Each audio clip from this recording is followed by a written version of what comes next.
In our conversations, Don Juan consistently used or referred to the phrase man of knowledge, but never explained what he meant by it. I asked him about it. A man of knowledge is one who has followed truthfully the hardships of learning, he said.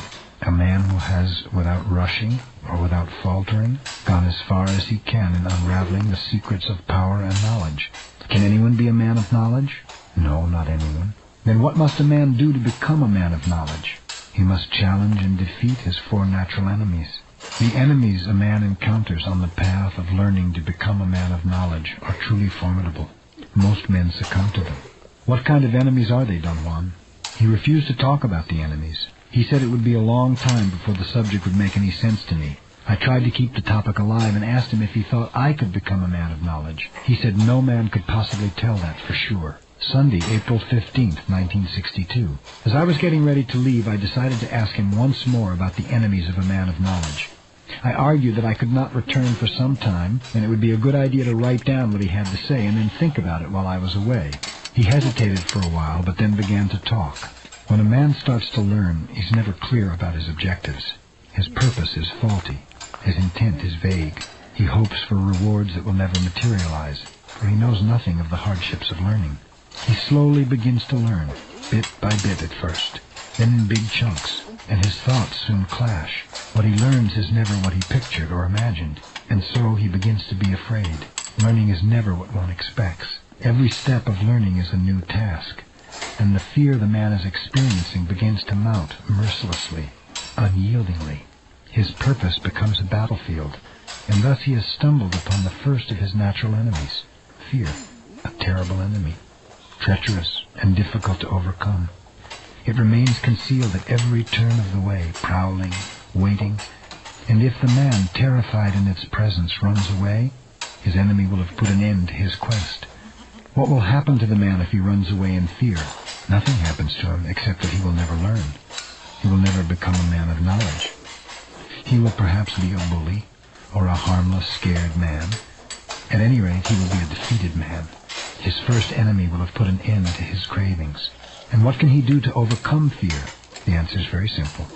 He must not run away.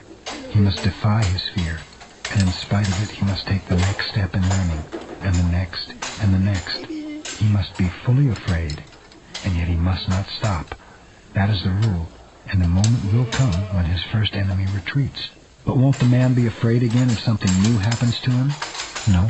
Once a man has vanquished fear, he's free from it for the rest of his life. Because instead of fear, he's acquired clarity.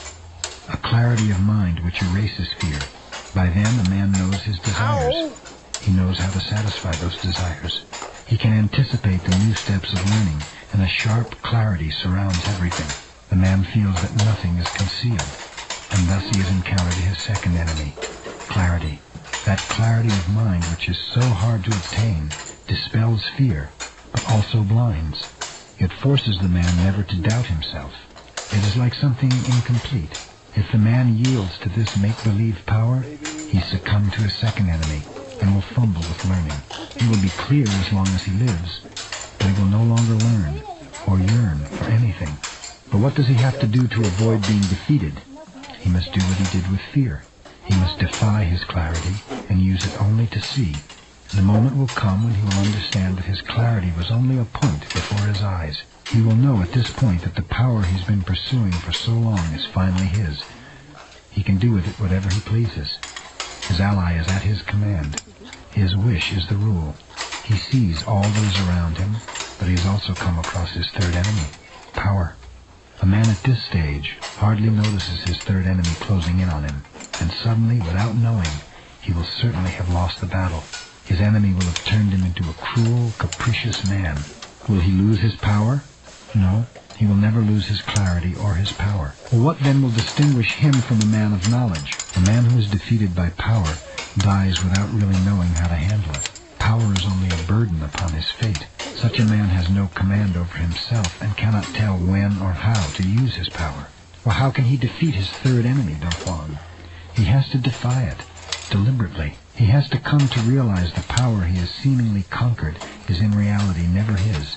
He must keep himself in line at all times, handling carefully and faithfully all that he has learned.